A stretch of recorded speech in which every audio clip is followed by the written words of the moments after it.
नमस्कार, स्वागत है आपका मेरे चैनल पर। आज हम बनाने वाले हैं बेहद टेस्टी, बेहद हेल्दी गोंद ड्राई फ्रूट के लड्डू, जिसे हम बनाएंगे बिना चीनी के, कम से कम घी और बिना झंझट के।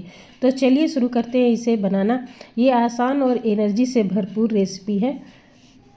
ड्राई फ्रूट्स के लड्डू बनाने के लिए हमने अपने पसंद के ड्राई फ्रूट्स यहाँ पे ले लिए हैं। आप अपने पसंद से ड्राई फ्रूट ले सकते हो और कम या ज़्यादा भी आप कर सकते हो। स्पेशली आपको यहाँ पे गोंद ज़रूर ऐड करना है इसमें, और मखाना।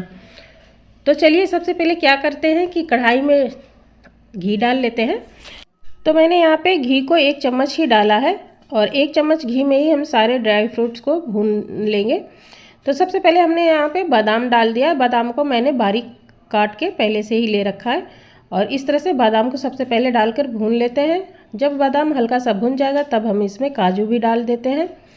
इस तरह से थोड़ा थोड़ा देर पे चलाते हुए हमें सारे ड्राई फ्रूट्स को एक के बाद एक डालते हुए एक साथ भून लेना है सभी को। तो हमने यहाँ पे बादाम, काजू, पिस्ता और किशमिश को डाल लिया है, और अब डाल दिया है हमने यहाँ पे ग्रेट किया हुआ नारियल को। सूखा नारियल है, इसे हमने पहले से ही ग्रेट कर लिया था। आप चाहे तो यहाँ पे डेसिकेटेड कोकोनट पाउडर का भी यूज कर सकते हो। और सभी ड्राई फ्रूट्स को अच्छी तरह से हमें भून लेना है, लगभग 2 मिनट के लिए बराबर चलाते हुए हमें भून लेना, ताकि बढ़िया सा ये क्रंची हो जाए। लड्डू में क्रंच इसका अच्छा लगता है, तो इसलिए भूनना ज़रूरी है।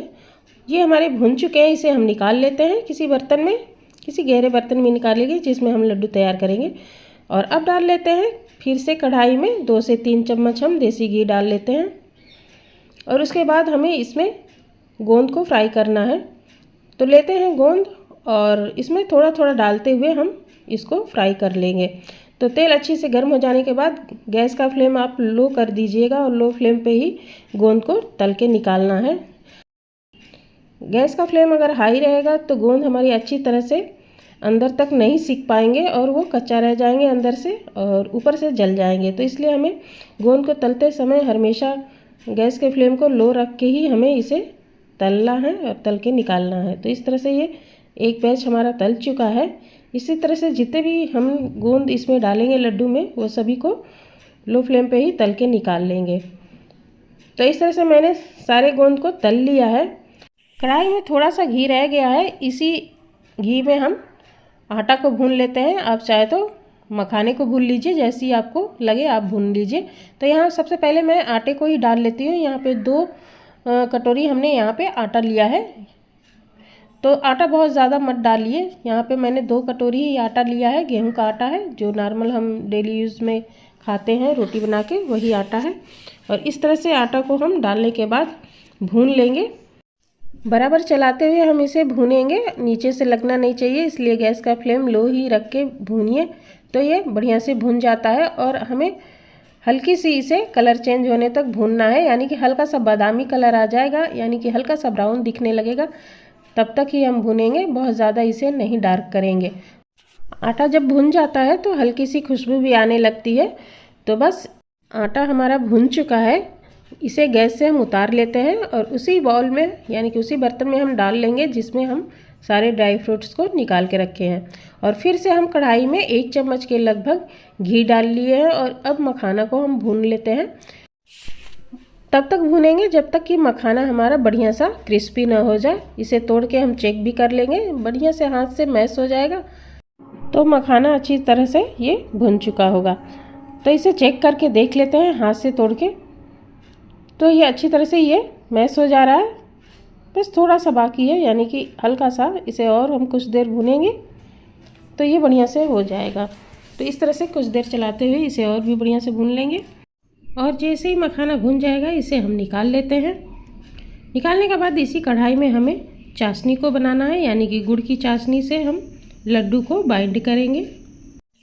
फिर से 1 चम्मच हम घी डाल लेंगे कढ़ाई में, और घी डालने के बाद हम इसमें चाशनी तैयार करेंगे। तो चाशनी बनाने के लिए यहाँ पे मैंने गुड़ का यूज़ किया है। आप चाहे तो चीनी का भी चाशनी बना के तैयार कर सकते हो, लड्डू को बांधा जा सकता है। तो इस तरह से मैंने 4 गुड़ लिए हैं, इसको तोड़ लिया है मैंने, और इसे छोड़ देंगे चलाते हुए। गैस का फ्लेम इस समय लो कर देंगे, और ये धीरे धीरे पक के अच्छी तरह से चाशनी बन जाएगा।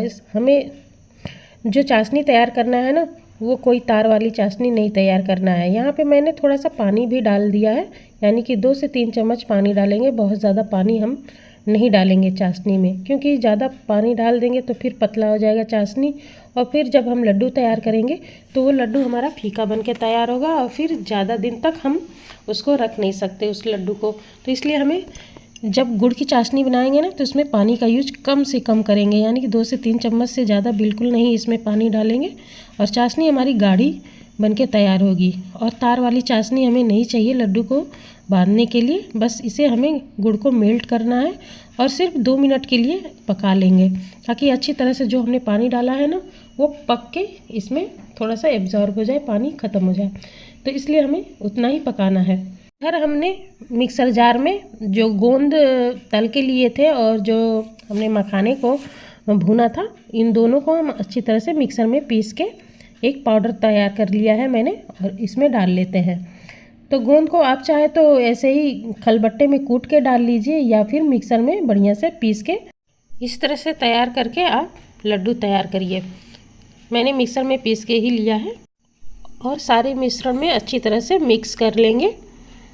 इस तरह से चलाते हुए पहले मिक्स कर लेंगे, उसके बाद हम इसमें चाशनी डाल के लड्डू तैयार करेंगे। और जब हम इस तरह से लड्डू तैयार करेंगे तो इसमें घी बहुत कम लगता है इस लड्डू में। इधर हमारी चाशनी में भी अच्छी तरह से उबाल आ चुकी है, यानी कि चाशनी हमारी पक के गाढ़ी हो चुकी है। जो भी हमने पानी डाला था वो अच्छी तरह से पक चुका है, ख़त्म हो चुका है। तो आप देख सकते हो चाशनी का कंसिस्टेंसी कैसा है। तो बस इसी तरह की चाशनी हमें चाहिए, कोई तार वाली चाशनी नहीं चाहिए, एक गाढ़ी सी चाशनी चाहिए, चिपचिपा सा। तो बस हमारी चाशनी तैयार है। इसे थोड़ी देर के लिए हम छोड़ देंगे, चाशनी हमारी थोड़ी ठंडी हो जाएगी, उसके बाद हम इसका लड्डू तैयार करेंगे। तो जैसे ही चाशनी हमारी ठंडी हो जाएगी हम इसका लड्डू तैयार कर लेते हैं। और लड्डू हमारी बहुत जल्दी इजीली बन के तैयार हो जाती है अगर चाशनी से हम बना के तैयार करते हैं, और घी भी बहुत कम लगता है। तो इस तरह से लड्डू बनाना बहुत ही आसान होता है। तो जितना मीठा आपको पसंद हो उसी हिसाब से इसमें चाशनी ऐड कर लीजिए, और फिर इसे हम मिलाते हुए बराबर मिक्स कर लेंगे, और फिर इसका हम लड्डू आसानी से बना के तैयार कर सकते हैं। बहुत जल्दी से ये लड्डू तैयार हो जाते हैं बन के, और बांधने में भी कोई दिक्कत नहीं आता है। तो इस तरह से यहाँ पे जितना आपको मीठा चाहिए लड्डू में, आप उसी हिसाब से अपने पसंद के हिसाब से मीठा इसमें डाल के लड्डू को बांध सकते हो, तैयार कर सकते हो। तो इस सर्दी में आप इसे ज़रूर बनाइए। ये शरीर को गर्म भी रखता है, शरीर को मजबूती भी देता है, और इम्यूनिटी भी बढ़ाता है। और जिसको कमर दर्द और जोड़ों का दर्द हो उसमें भी फ़ायदेमंद साबित होता है। तो इस तरह से आप इसे बनाइए और इसे तैयार कर लीजिए। बहुत आसानी के साथ ये लड्डू बनके तैयार हो जाते हैं और बन भी जाते हैं बहुत आसानी से। तो फ्रेंड्स लीजिए, लड्डू हमारा बनके ये तैयार है। बहुत ही टेस्टी और बहुत ही हेल्दी ये लड्डू बनके तैयार हुआ है। तो फ्रेंड्स आपको मेरी वीडियो ज़रा सा भी अच्छा लगता हो तो इसे लाइक करिए, चैनल को हमारे सब्सक्राइब करिए। मिलेंगे अगले वीडियो में एक अलग डिश और रेसिपी के साथ। तब तक के लिए गुड बाय।